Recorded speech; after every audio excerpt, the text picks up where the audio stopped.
a 22-year-old nurse hiding a secret military pass that could land her in prison, a high-value Navy SEAL bleeding out in her trauma bay from 60 separate bullet wounds, and her arrogant by-the-book boss who just ordered her to stop compressions and let the man die.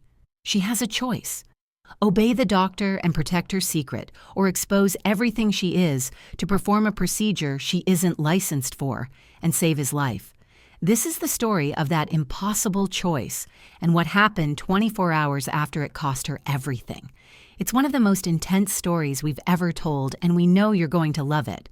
But first, if you enjoy medical dramas with a serious, full-throttle twist, please do us a huge favor and hit that like button and subscribe to the channel. It takes 1 second, but it truly helps our channel out more than you know. All right, let's get into it. The evening air at Memorial General Hospital was thick, a familiar, heavy blanket woven from the smells of industrial floor wax, stale coffee, and the sharp, sterile tang of antiseptic. On a relentlessly humid Tuesday night in Atlanta, the fluorescent lights of the trauma unit buzzed with an irritating high-pitched whine, each one casting a sickly, pale green glow on the scuffed linoleum floors. It was a light that made everyone look ill, even the healthy. Simone Baptiste, at 22, was the youngest RN in the unit, and she moved with an unnatural, economical precision that unsettled her older colleagues. She was restocking a crash cart, her hands flying over the plastic-wrapped syringes and intubation kits, her movements lesser nurses and more a quartermasters, each action logged, counted, and verified. This was her purgatory. This was her hiding place. Every beep of a stable monitor, every squeak of a gurney wheel, every inane request for a warm blanket was a reminder of what she'd lost, or more accurately, what she'd thrown away. The 68 WSOCM Special Operations Combat Medic, the $2 million of training the 82nd Airborne Division had poured into her. She could set a chest tube in the dark in the back of a blacked-out helicopter under fire with the wind trying to steal the equipment from her hands. She could run a walking blood bank with 6 soldiers, a roll of duct tape, and a grim prayer. Here she was told to fetch ice chips and change bedpans. The sheer grinding boredom was the worst part. It was an itch under her skin, a coiling energy in her gut that had no outlet. She missed the weight of her gear, the comforting 70 pb pressure of her aid bag.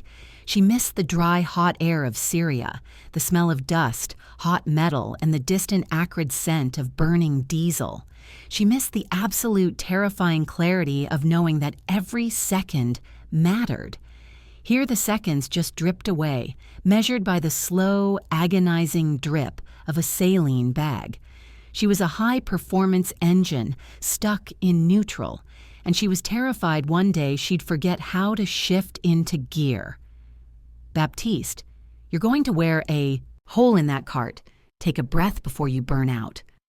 Simone looked up, blinking, pulled from her thoughts. Angela Torres, the charge nurse, stood with her arms crossed, her face a mask of pragmatic exhaustion. Angela was a good nurse, the kind who measured her day in coffee spoons and quiet victories. She was also the only one who seemed to see the coiled spring inside Simone. "Just making sure it's right, Angela," Simone said, her voice quiet, flat. "It's been right for the last 2 hours, Simone," Angela countered, not unkindly. "You check your supplies like you're packing a parachute. Go check on the drunken Bay 3. He's starting to sober up, which means he's starting to get loud." Simone's jaw tightened. "This is my life now." She thought of her last field instructor, Sergeant First Class Martinez.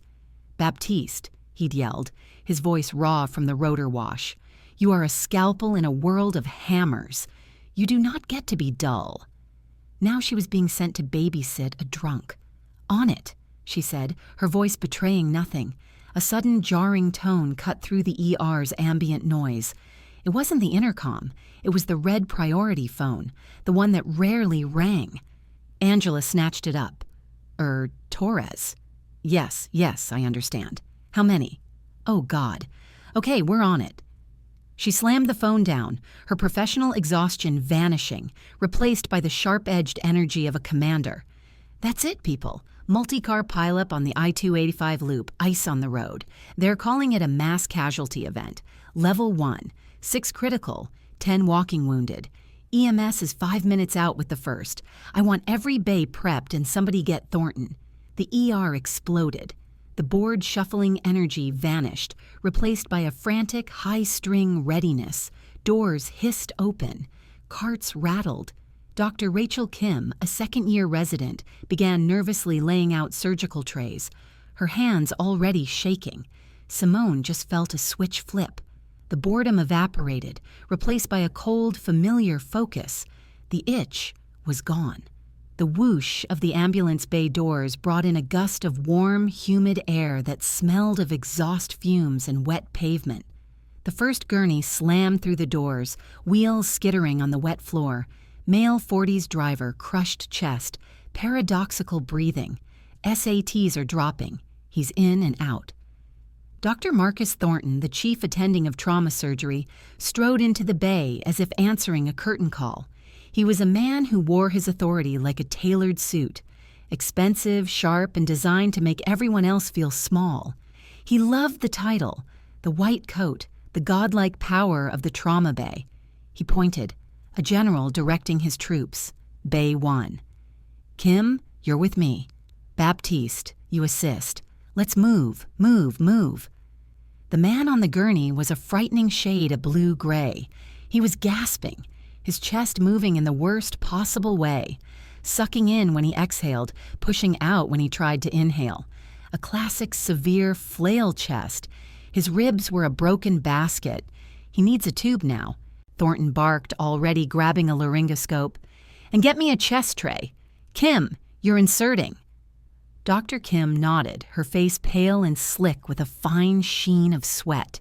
She grabbed the scalpel, her hands visibly trembling. The patient's oxygen saturation monitor began to blare a desperate falling alarm. Beep, beep, beep, beep, beep, beep. The sound was a nail gun in the small room. He's developing a tension pneumo, Simone said, her voice flat, her hands a blur as she slapped a blood pressure cuff on his arm. The mechanics were obvious. The broken ribs had punctured the lung, and now every breath he tried to take was just filling his chest cavity with air, crushing the good lung in his heart. I didn't ask for a diagnosis, nurse. Thornton snapped, his eyes not leaving the man's airway. Just do your job.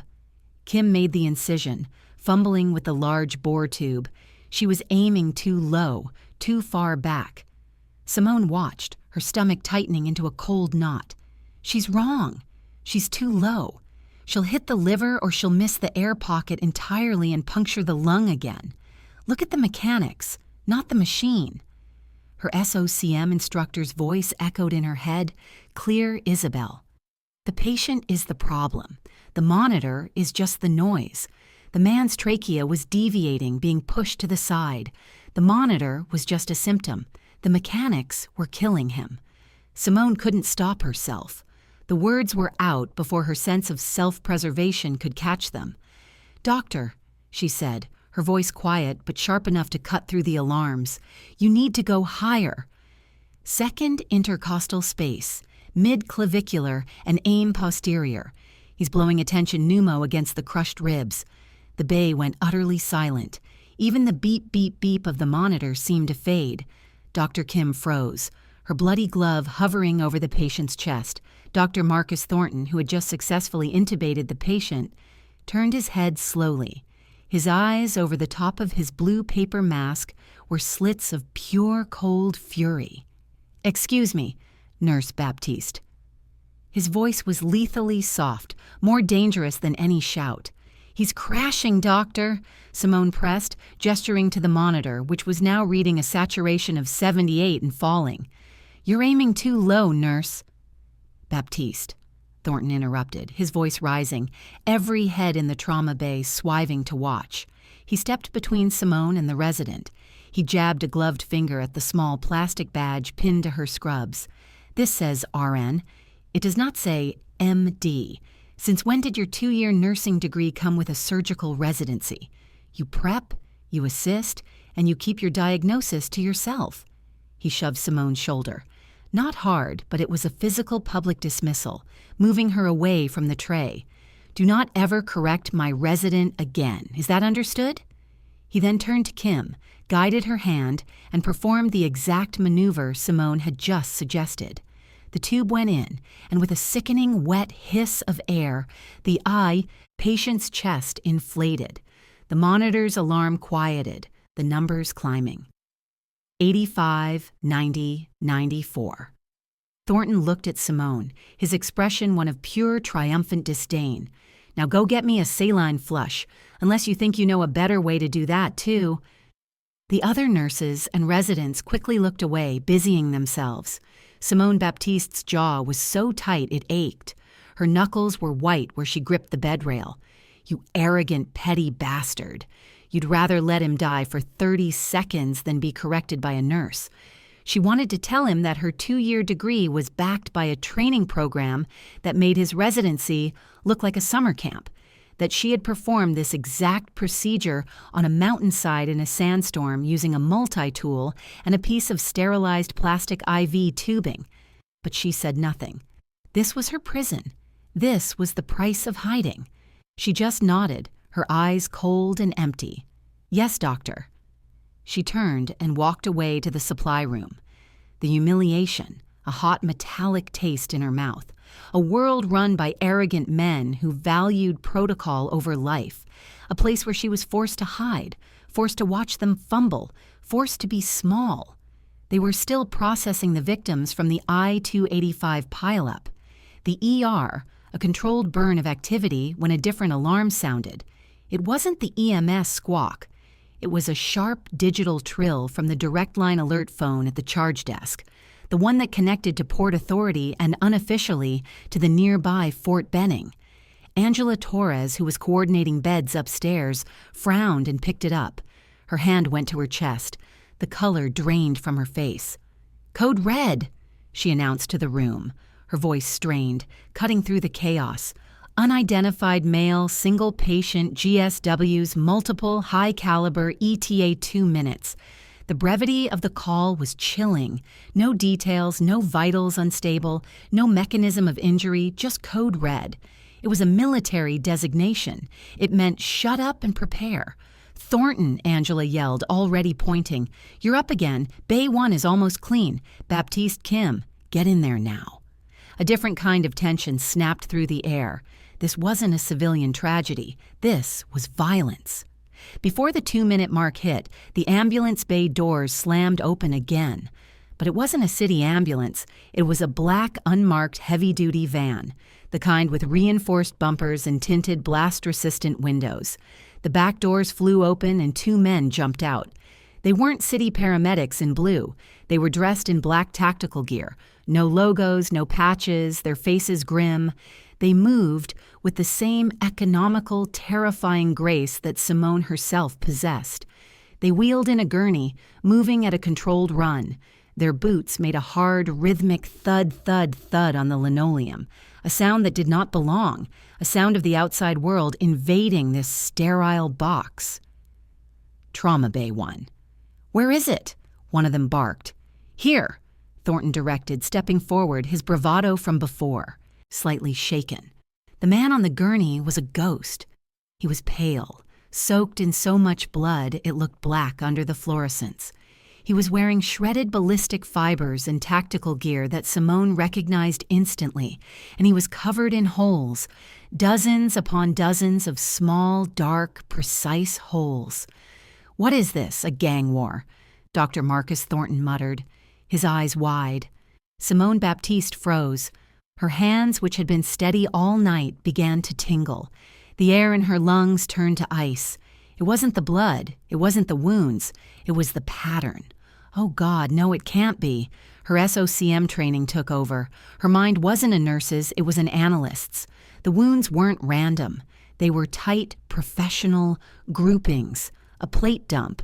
They hadn't been aiming center mass. They had been aiming at the edges of his ceramic body armor plates, the armpits, the groin, the neck, the gutter of the pelvis, places designed to shatter bone, sever arteries, and bleed a man out in minutes. This wasn't a shooting. This was a surgical execution attempt, a mobility kill. As they transferred him from their gurney to the hospital bed, a piece of equipment fell from his leg, a specialized windlass-style tourniquet. Simone knew it. It wasn't the standard issue CAT. It was a soft favored by certain units. Her blood ran cold. This man wasn't a gangster. He was one of them. He was, or had been, one of her people, and he was dying. Get them out of here! Thornton yelled at the two tactical medics who were lingering, their eyes hard and assessing everyone in the room. One of them started his hand on the pistol on his hip. Out now! This is my trauma bay. I am in charge. Security. The two men shared a look. It was a look Simone knew. It was a look of transferring a high V value asset to an unsecured location. They were calculating in that split second whether Thornton was a threat or a resource. They decided he was an obstacle.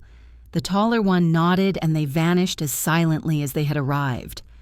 Right, Thornton said, rubbing his hands together, trying to reclaim his authority. Let's see what we've got.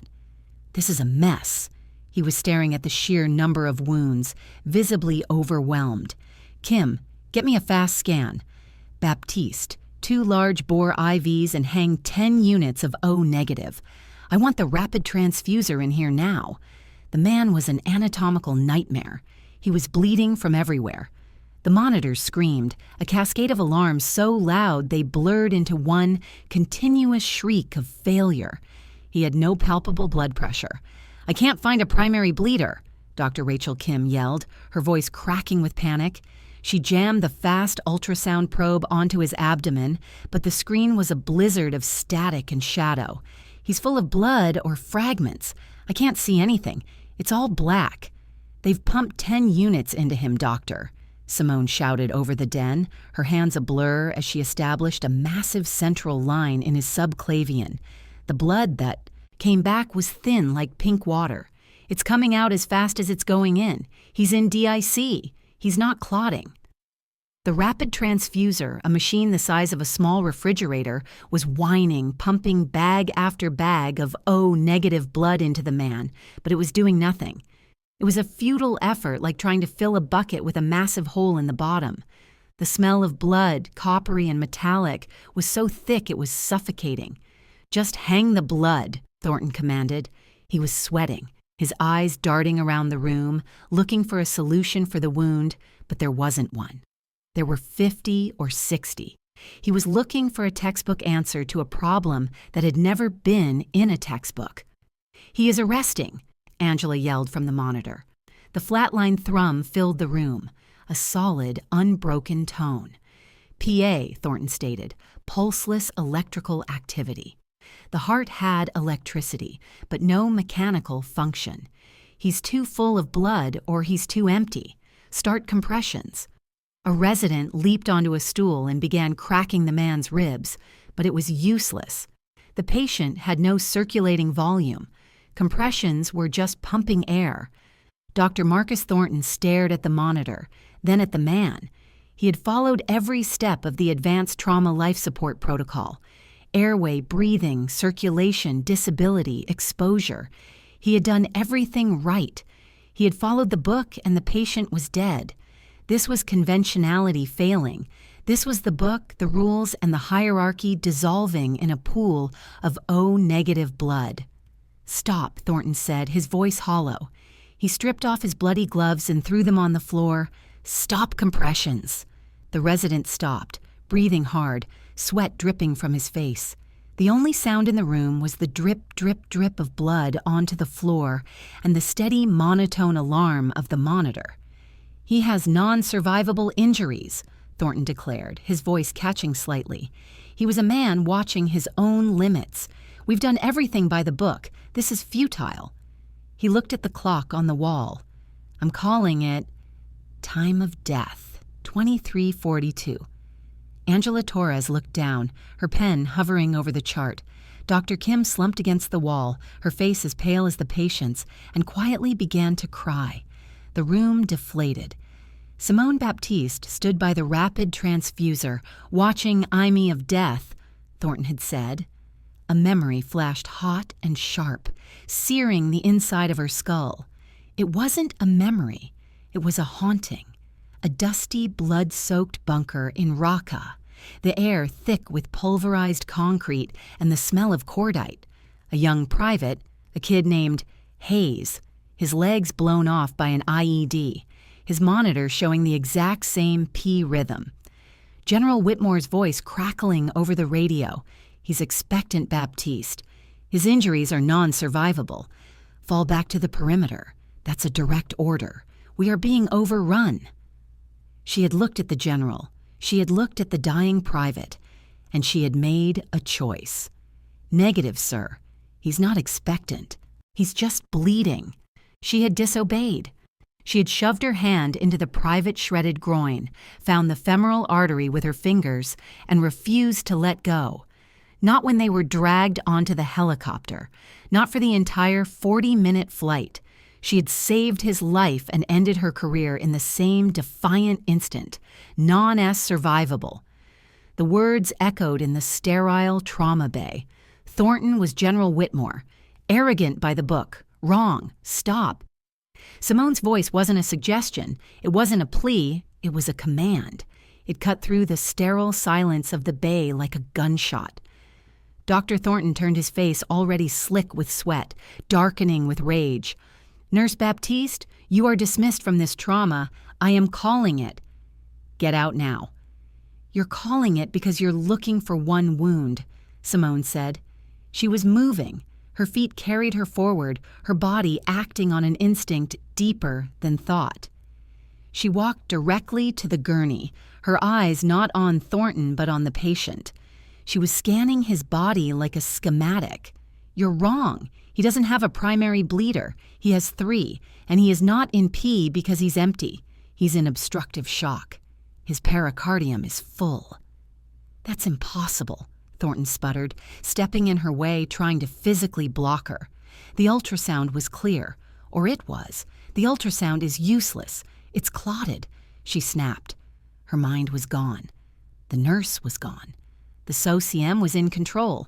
It's a cardiac tamponade masked by the hypoalmia. You can't see it, you have to feel it. Before Dr. Marcus Thornton or the 2 bewildered security guards at the door could react, Simone Baptiste's hand shot out and seized a 10-blade scalpel from the tray. Security, stop her. She's hysterical. She's in shock. Thornton screamed, lunging for her. Simone shoved the resident, Dr. Kim, backward into Thornton, clearing her space. Don't touch me. Her voice was a low growl, an animalistic sound that did not belong to the 22-year-old nurse. And then she cut. It wasn't a nurse's movement. It was a single, fluid, violent act of precision. She made a long, rapid incision from the man's sternal notch straight down to his xiphoid process. It was a procedure she was not licensed, certified, or insured to even contemplate. It was a field-expedient thoracotomy. You're insane. You'll be in prison. Thornton howled, scrambling to his feet.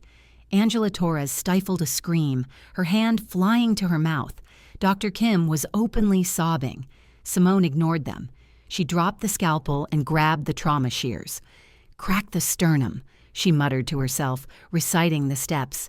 She jammed the shears under the bone and squeezed with all her strength.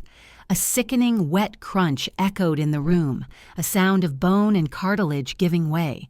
The 2 security guards finally grabbed her shoulders. "Ma'am, you have to stop. Step away," Simone roared. A sound that was not human, a sound from the battlefield, from the back of a burning helicopter. "Get off me, oh Hetties."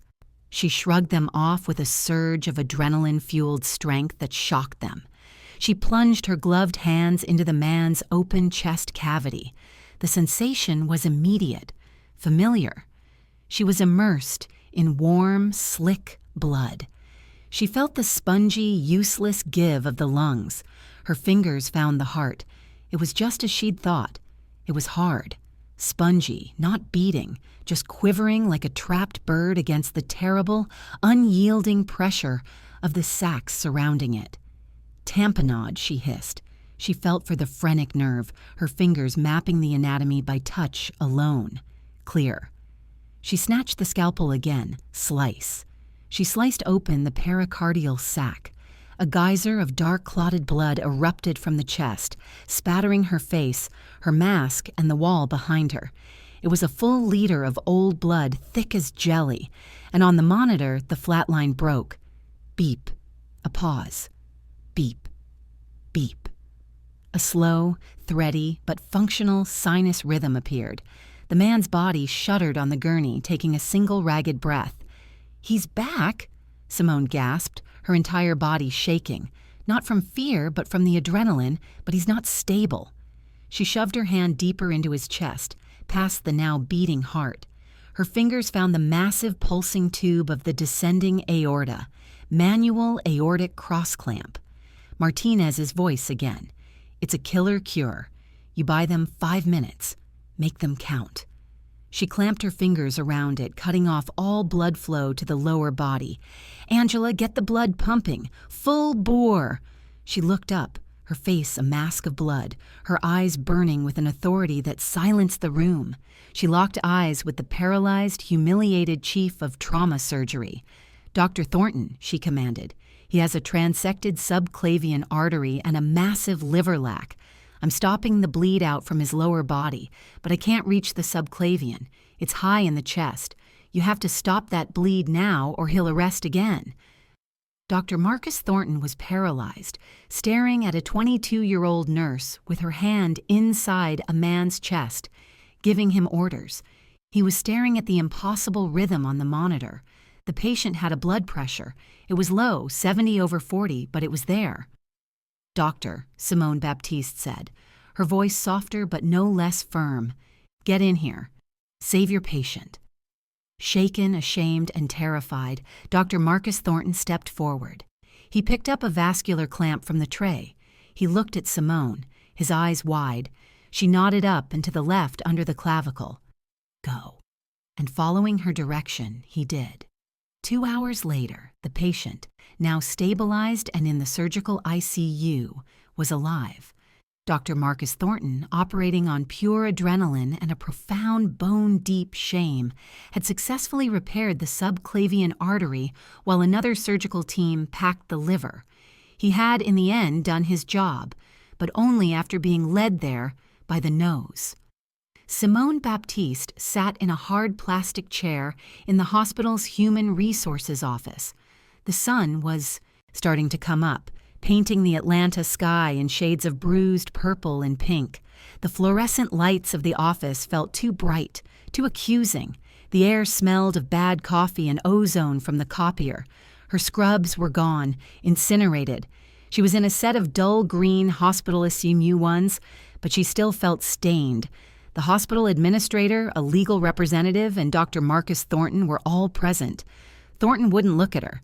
He just stared at his hands, which were clasped so tightly his knuckles were white. "Simone Baptiste," the administrator said, his voice flat. "Your actions in the trauma bay this evening were, to put it mildly, outside the scope of your practice." "She saved his life," Angela Torres said, standing in the doorway. She hadn't been invited, but she was here. Her face was set in a stubborn, protective line. "That is irrelevant, Angela," the lawyer said smoothly, not even looking at her. "She performed a field-expedient thoracotomy without a medical license. It was gross insubordination, reckless endangerment, and a lawsuit of catastrophic proportions had the patient not survived." Dr. Thornton finally spoke, his voice thick, heavy. He stared at his hands. Her actions were barbaric, unjustifiable. She assaulted my resident. She threatened security. What she did was not medicine. It was butchery. Simone looked at him, a cold, dead feeling spreading through her chest. "You coward." He knew. He knew she had been right. He knew that butchery was the only thing that had saved the man, but he couldn't admit it.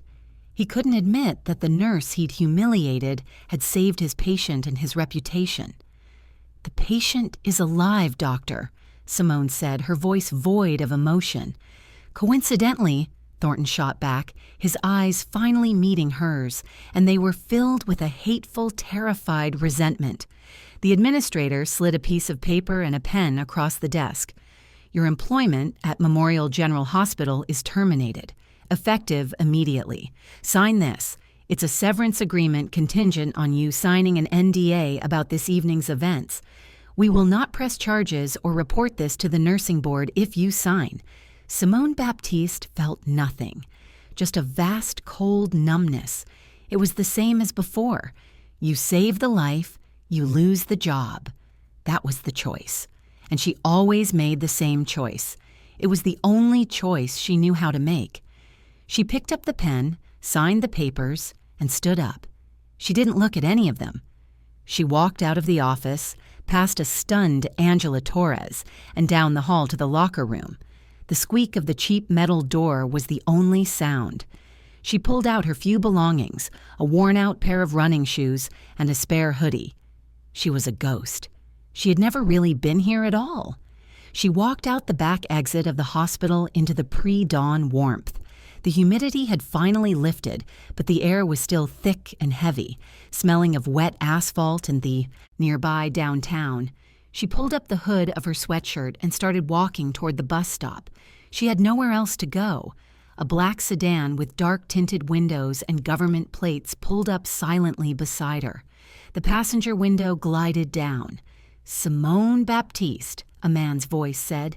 He was sharp, wearing a suit that costs more than her car. That was a messy bit of work in there. "I'm not in the mood," she said, not breaking her stride. "A field expedient thoracectomy with a manual aortic cross clamp," the man said, opening his door and falling into step beside her. He held a black umbrella, though it wasn't raining. You won't find that in any nursing textbook. Simone stopped dead. The sound of the distant freeway seemed to fade, but it is on page 413 of the Special Operations Combat Medic Advanced Trauma Manual. The man finished. Simone turned slowly. The man was in his 40s with cold, analytical eyes. "My name is Agent Vincent Cross," he said. Another door opened and a woman, Agent Diana Marshall, stepped out from the car's shadow. She was silent, just watching, her eyes taking in everything. "We saw the security footage from the trauma bay," Marshall said, her voice quiet and from the hallway, "and the footage of your discharge. Your file says you washed out of the 82nd Airborne," Cross said, closing his umbrella with a neat thip.